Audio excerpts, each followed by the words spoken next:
Après la série de blanches de autoportraits de mariés, j'ai commencé et quand j'ai vu la collection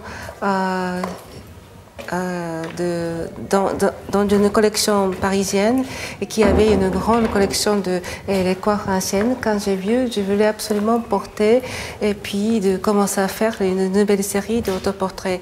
Mais il y avait un problème, c'est qu'il y a beaucoup de couleurs et il y a beaucoup de détails et c'est plus monochrome. Donc j'ai cherché la façon de travailler autrement que la série blanche.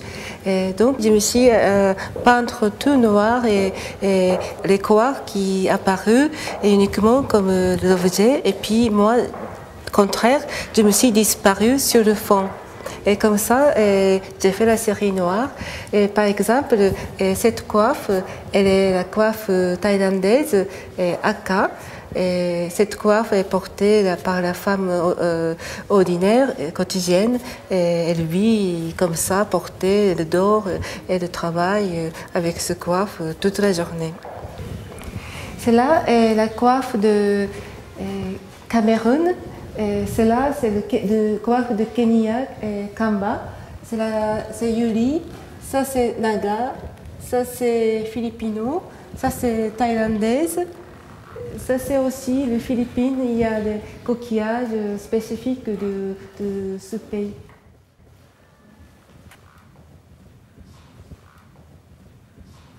En fait, la plupart des coiffes que je porte, elles sont déjà aujourd'hui intouchables.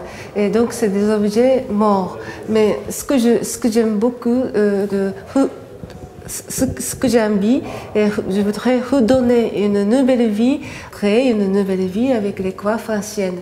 Et aussi, donc, il y a beaucoup de plupart de coiffes, elles sont portées par des hommes guerrières. C'était pas fait pour le mariage. Et donc, c'est une sorte de détournement.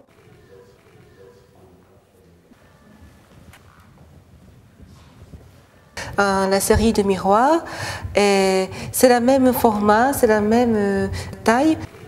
Ma série d'autoportraits, elle était faite comme l'effet de miroir, et physiquement collée sur plexi. Et quand les visiteurs qui voient mon travail, ils rentrent aussi dans mon autoportrait. Et donc miroir, c'est en effet la même chose, mais plus pur et plus. Je voulais montrer plus simple, donc j'ai directement donc j'ai pris le miroir. Et en fait, c'est là qui s'appelle buée. C'est la buée de salle, comme de salle de bain. Et quand je fais ça, c'est la même densité que de la buée. Et c'est la tête de mort. C'est aussi autoportrait qui parle de la disparition comme la buée. Dans mon travail, j'ai toujours cherché la fragilité. Et la matière verte, elle casse beaucoup plus facile, elle est fragile, elle est aussi très transparente, qui capte la lumière à une autre manière que plexi. C'est une transparence naturelle. J'ai beaucoup aimé de travailler, mais aussi, comme toujours, j'ai pensé comme le bassin de l'eau.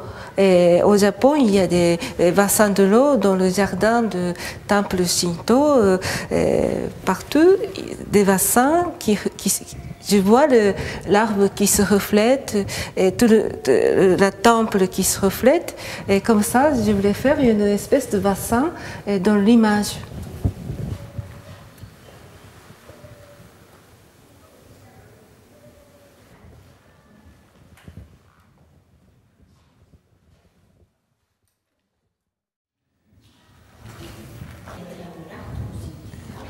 Retenir encore un peu de lumière. Noir, miroitement de la négation.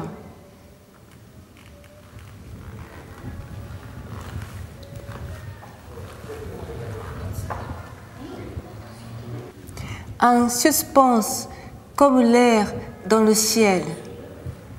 Cette incomplétude au cœur de la présence.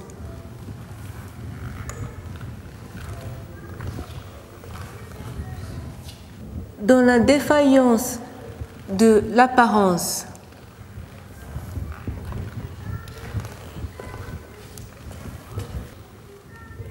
ce qui n'est pas dans l'image.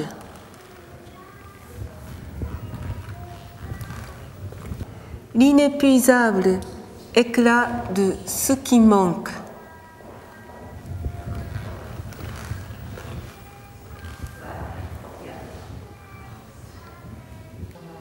Une ombre pure comme du verre.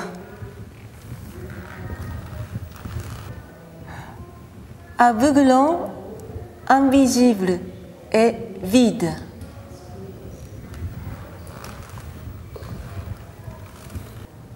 Tout est là par omission.